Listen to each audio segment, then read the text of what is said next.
नमस्कार, स्वागत है आप सभी का एवन उत्तराखंड में। मैं हूं आपके साथ हर्षदा जोशी। आइए नजर डाल लेते हैं इस वक्त की हेडलाइंस पर। मुख्यमंत्री पुष्कर सिंह धामी का खटीमा दौरा, भाजपा कार्यकर्ताओं और समर्थकों ने किया स्वागत। आम जनता की समस्याओं को भी सुना तो कार्यकर्ताओं को ली बैठक।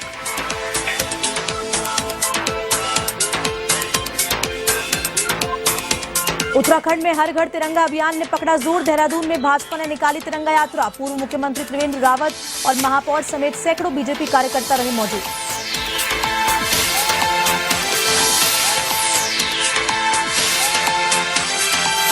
उत्तराखंड भाजपा अगस्त के अंत तक करेगी नई टीम की घोषणा। आधे से ज्यादा नए चेहरे होंगे शामिल। बीजेपी के नए अध्यक्ष बने हैं महेंद्र भट्ट।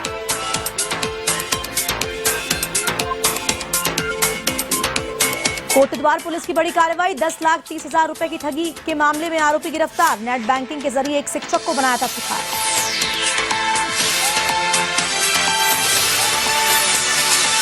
हरिद्वार में खेल खेल में युवकों के बीच चली गोली, पेट में गोली लगने से एक युवक घायल। घटना का सीसीटीवी फुटेज भी आया सामने, एक आरोपी गिरफ्तार।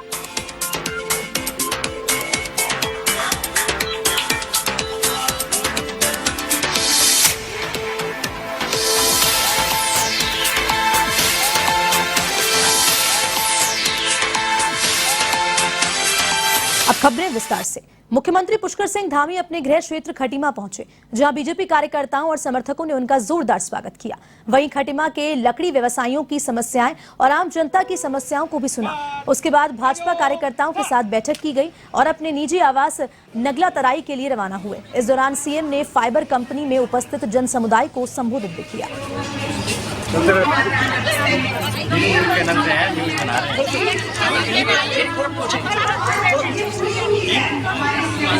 इस रक्षाबंधन मिलन फ्री होऊंगा तो मैं दिल्ली नहीं रुकूंगा, देहरादून भी नहीं जाऊंगा, सीधे खटीमा आऊंगा। इसलिए आप लोगों को अचानक बताया गया होगा। ऑलरेडी रस्तोगी जी का मैं धन्यवाद करता हूं कि उनको जैसे ही आज मैंने बताया कि मैं सबसे तो नहीं भेंट कर पाऊंगा, क्योंकि इतनी जल्दी ना तो सब लोग आ पाएंगे, न ही इस प्रकार से एकदम से कोई कार्यक्रम बन पड़ेगा। लेकिन जो आसपास रहते हैं उन सभी बहनों को एक बार आप यहाँ से एक सूचना कर दीजिए। मैं सांकेतिक रूप से उन सभी से मिल लूंगा और ये मानूंगा कि आप लोग जितने लोग भी यहाँ आए हैं, यहाँ खटीमा में पिछली बार जो 1000 बहनें आई थी, उन सब की प्रतिनिधि के रूप में आप यहाँ पर हैं। तो आप सब लोगों का मतलब है कि वो हजारों लोग आ गए हैं और उन सबको भी मेरी तरफ से बहुत धन्यवाद, शुभकामनाएं। उत्तराखंड भाजपा के अध्यक्ष महेंद्र भट्ट इस महीने के आखिर तक अपनी नई टीम का ऐलान कर देंगे। आपको बता दें कि प्रदेश कार्यकारिणी में 50% से अधिक नए चेहरे को जिम्मेदारी दी जा सकती है। भट्ट के मुताबिक नई टीम के गठन को लेकर केंद्र नेताओं से चर्चा हो चुकी है और अब प्रदेश स्तर पर वरिष्ठ नेताओं से चर्चा के बाद नई टीम बना दी जाएगी। प्रदेश अध्यक्ष महेंद्र भट्ट और प्रदेश महामंत्री संगठन अजय कुमार ने नई दिल्ली में राष्ट्रीय महामंत्री संगठन बीएल संतोष के साथ शिष्टाचार भेंट की। बीएल संतोष के साथ ही प्रदेश कार्यकारिणी में बदलाव को लेकर भी चर्चा हुई।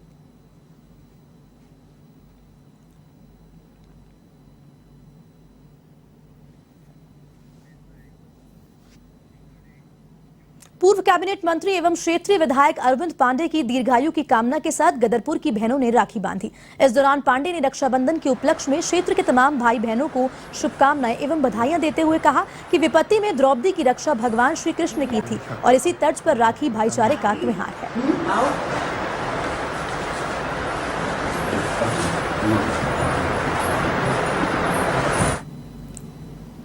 पावन पवित्र रक्षाबंधन की आपके माध्यम से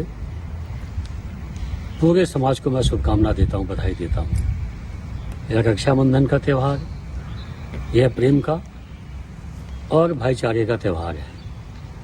बहनें भाई की लंबी उम्र के लिए, और कभी ऐसा वक्त पड़े कि भाई की आवश्यकता बहनों को पड़े, तो उस समय भाई जैसे कृष्ण भगवान ने द्रौपदी की रक्षा की थी, इस भाव के साथ रक्षाबंधन का त्यौहार मनाया जाता है और इसे बहुत ही पवित्र त्यौहार की मैं सबको शुभकामना देता हूँ, अपने बहनों को शुभकामना देता हूँ।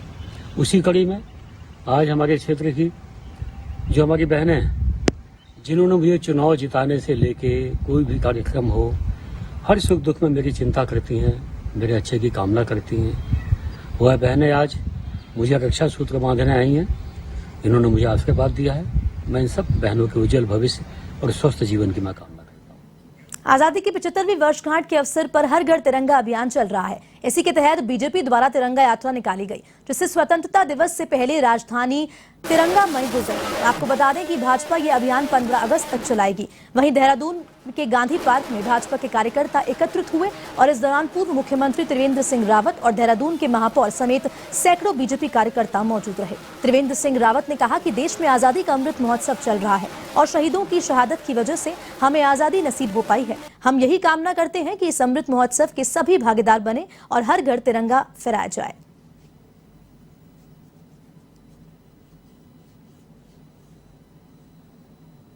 आज़ादी के 75 वर्ष पूरे हो रहे हैं और एक तरह से आज़ादी का यह अमृत महोत्सव इसको नाम दिया गया है।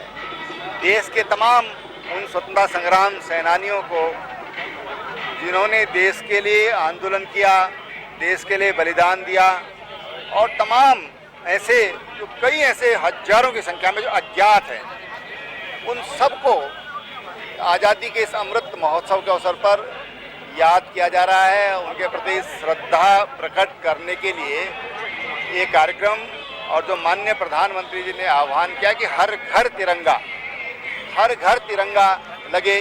शहर में जगह जगह जो है तिरंगा यात्राएं निकल रही हैं। प्रधानमंत्री जी के आह्वान पर अमृत महोत्सव के साथ साथ ये तिरंगा यात्रा और घर घर पे जो तिरंगा लहराने का जो प्रधानमंत्री जी ने आह्वान किया है, इससे हमारे 130 करोड़ जो देशवासी हैं उनके अंदर देश भावना का जज्बा, देश भावना उनके अंदर, और ऐसे तमाम जो हमारे लोग हैं आज जो है अपनी देश की आन बान शान की रक्षा के साथ साथ ये तिरंगा झंडा जो है अपने घर में हर कोई लहराना चाहता है।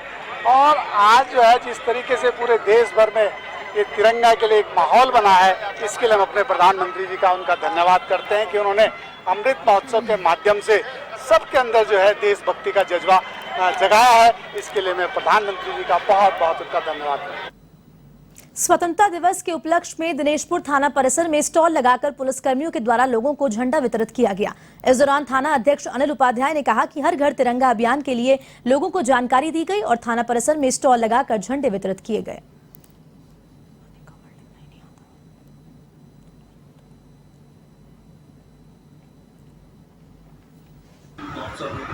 बनाया जा रहा है प्रोग्राम भारत सरकार द्वारा, उसी के अनुपालन में हमारे वरिष्ठ पुलिस अधीक्षक उधम सिंह नगर द्वारा आदेश किया गया है कि इस कार्यक्रम को भव्य बनाया जाए, और उसी के अनुपालन में हमारे सभी थाना चौकियों को आदेश किया गया था कि हम एक स्टॉल लगाएं और उसमें घर घर हर घर तिरंगा जो अभियान अपना उत्तराखंड सरकार द्वारा चलाया जा रहा है, उसी के तहत हम सबको एक झंडा वितरित करें। तो उसी के अनुपालन में आज हमने स्टॉल लगाया है।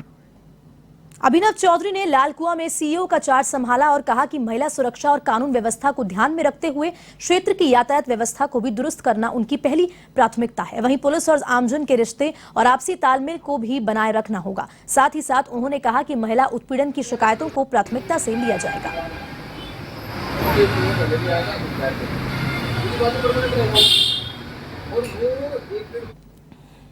ये अब की बार झंडा फहराने का भी एक कार्यक्रम है कि हर जो नागरिक है और जितने भी सरकारी संस्थान हैं उन पे झंडा फहराया जाएगा। तो हम भी कोशिश कर रहे हैं कि जो राष्ट्रीयता की भावना है वो युवा तक पहुंचाई जाए, ताकि युवा जो हैं वो इसकी कीमत समझ सकें कि जो 15 अगस्त है वो उसकी क्या कीमत होती है और आज़ादी क्या चीज़ होती है और राष्ट्रीयता की भावना क्या होती है। हमने पूरी अपनी मैन पावर की एक सम्मेलन किया है जिसमें उनकी जो समस्याएं थी वो हमारे द्वारा सुनी गई। जिनका निदान हमारे स्तर से होगा वो हम करेंगे और जो नहीं होंगे हम उनकी बात को आगे तक पहुंचाएंगे। और बाकी क्षेत्र की जितनी भी समस्याएं थी और जो सुझाव थे वो उनके द्वारा लिए गए और हम सब मिलजुल के कोशिश करेंगे कि जो यहाँ की पुलिस की कार्यप्रणाली है और जो पुलिस की कार्यशैली है उसको और बेहतर कर सकें और लोगों के लिए एक मित्र पुलिस का जो ध्येय है उसको और हम सुदृढ़ कर सकें। उत्तराखंड के कोटद्वार में एक शिक्षक के खाते से 10,30,000 रुपए की ठगी करने वाले ठग को पुलिस ने गिरफ्तार कर लिया है। आपको बता दें कि आरोपी ने नेट बैंकिंग के जरिए 3 अगस्त को एक ऐप के जरिए शिक्षक के खाते से करीब 7.5 लाख रुपए की ठगी कर ली थी। पुलिस ने मामले में जांच करते हुए आरोपी गुजरात निवासी बाल रियाज को गिरफ्तार कर लिया। वहीं आरोपी के दूसरे साथी की तलाश अभी जारी है। अरे इतने फोटो तो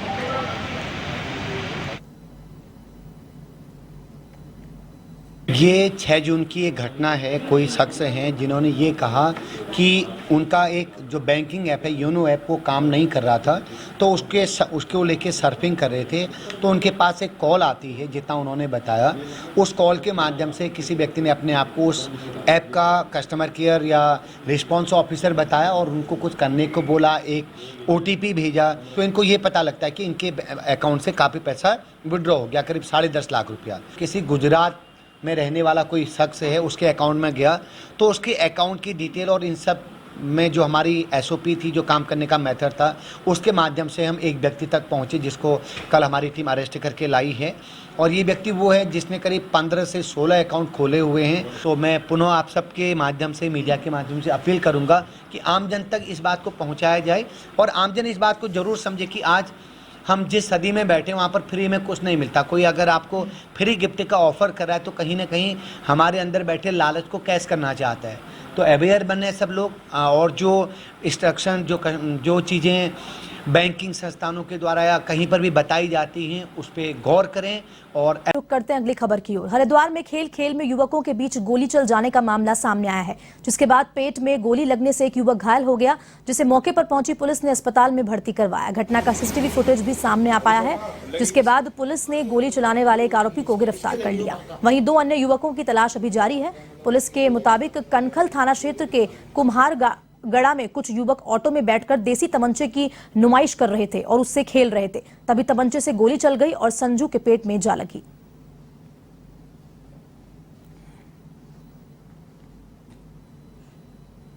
अभी वीडियो में देख रहा था 4-5 दोस्त एक जगह खड़े थे और उनके पास एक के पास तमंचा टाइप का था और आपस में तमंचा देखने के लिए एक देख रहे थे। अचानक उसमें फायर हुआ तो एक के पेट में गोली लगी, जिसको बंगाली हॉस्पिटल में एडमिट करा लिया गया है और 2 उनके दोस्तों को पुलिस अपने कब्जे में ले लिए। बाकी की तलाश की जा रही है।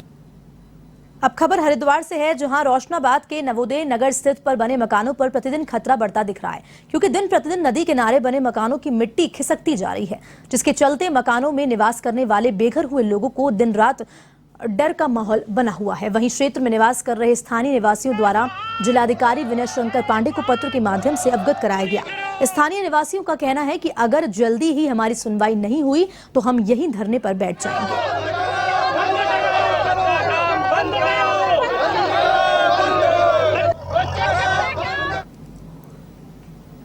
जो नवोदय नगर में रो नदी है, ये 2013 में आई थी, इसकी बाढ़ आई थी।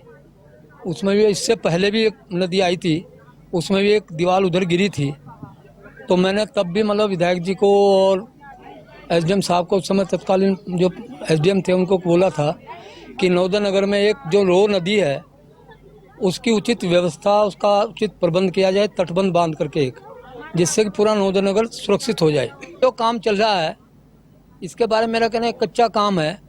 यदि रात बरात को बारिश फिर तकड़ी हो गई तो ये पानी एकदम बाहर जाएगा, क्योंकि मिट्टी, ये प्रशासन जो मिट्टी यहीं से उठवा रहा है, मिट्टी ये तय हुई थी कि उस पार से मिट्टी लानी है, उस पार से मिट्टी ला करके यहाँ भरवानी है। SDM साहब भी कह गए थे और ADM साहब भी कह गए थे, लेकिन ये ठेकेदार जो है यहीं से अपना JCB से मिट्टी को यहीं से यहीं पलटी कर रहा है, यहाँ गड्ढा होता जा रहा है। समस्या ये है, जब मकान लिया तब तो नदी का इतना पता नहीं था, अब इतना कटान हो गया। कटान हुआ तो बुग्गी वाले को रोकते हैं, बुग्गी वाला रुकता नहीं है, उल्टा बोलता पुलिस वाले हमारे जेब में है, तुम क्या कर लोगे, चाहे तुम फोटो बनाओ चाहे कुछ भी कर लो, उनको हमने पैसा दे रखा है। ट्रॉली वालों को तो बोलते पुलिस वालों को फोन कर दो, बुग्गी वाले तो रात दिन खोद खोद के पूरी नदी नवोदय नगर बन गया है। ना कोई बिल्डर देखते हैं, हम किसी गलती बताएं? अब ये बुलडोजर लगा दिया और कच्ची यहाँ कट रहा है। हमारा घर जस्ट यहाँ पर नहीं, मंदिर से थोड़ा आगे है। आप वहाँ जाके देखो, वहाँ भी यही हाल है। आज यहाँ कटेगा, कल वहाँ कटेगा। इनकी समस्या हमारी समस्या। पत्थर की दीवार लगनी चाहिए, पूरा प्रोजेक्ट पूरा ही पास होना चाहिए। और हमने एसडीएम के पास 3 साल पहले भी यही अर्जी लगाई थी। भारतीय जनता युवा मोर्चा ने लालकुआ क्षेत्र में विशाल तिरंगा बाइक रैली का आयोजन किया। इस विशाल रैली में बीजेपी जिला अध्यक्ष प्रदीप बिष्ट और रैली संयोजक चंदन बिष्ट समेत बीजेपी कार्यकर्ताओं ने बढ़ चढ़कर भागीदारी निभाई। इस तिरंगा रैली का शुभारंभ लालकुआ के हाट बाजार प्रांगण में किया गया। इस दौरान भाजपा दे अध्यक्ष ने कहा कि हमारी आन बान और शान का प्रतीक हमारा तिरंगा है और प्रत्येक नागरिक को अपने देश की आन बान और शान के लिए तिरंगे का सम्मान करना अति आवश्यक है।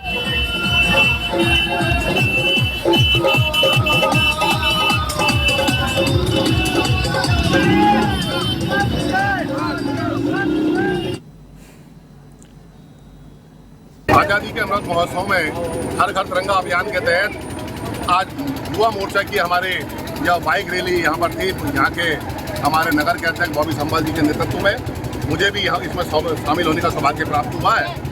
और जिस प्रकार सभी युवा, कॉलेज में पढ़ने वाले युवा, व्यापारीगण इस रैली में शामिल हुए, मैं कहना चाहता हूँ वास्तव में आज़ादी के अमृत महोत्सव में हम सब लोग को सौभाग्य मिला है कि अपने हम घरों में झंडे लगाकर आनंद ले सकते हैं। और भारतीय जनता पार्टी की केंद्र सरकार की इस पहल के साथ हर घर में तिरंगा लेकर चल रही है। अभी तक हम इस जिले में लगभग 50,000 घरों में तिरंगा पहुंचाने का काम हमारे कार्यकर्ता कर चुके हैं। हम सभी लोगों से आग्रह कर रहे हैं आज़ादी के अमृत महोत्सव में अपने घरों में तिरंगा लगाने का कार्य करें। हर घर में तिरंगा फहराने की इस यात्रा को ले जाते हुए साथ में युवा मोर्चा ने एक बाइक रैली का आयोजन किया जो आज 11 तारीख को कर दिया है। आज से 4 दिन बाद 15 अगस्त है। हम चाहते हैं कि इस 15 अगस्त के त्योहार को एक बढ़िया तरीके से मनाया जाए और सभी देशभक्तों से मेरा अनुरोध है कि इस बार 75वीं आज़ादी का अमृत महोत्सव भव्य और धूमधाम से मनाएं। हर घर में तिरंगा जरूर अवश्य फहराएं। फिलहाल के लिए इस बुलेटिन में इतना ही। आप देश और दुनिया की तमाम बड़ी खबरों के लिए देखते रहिए A1 TV। नमस्कार।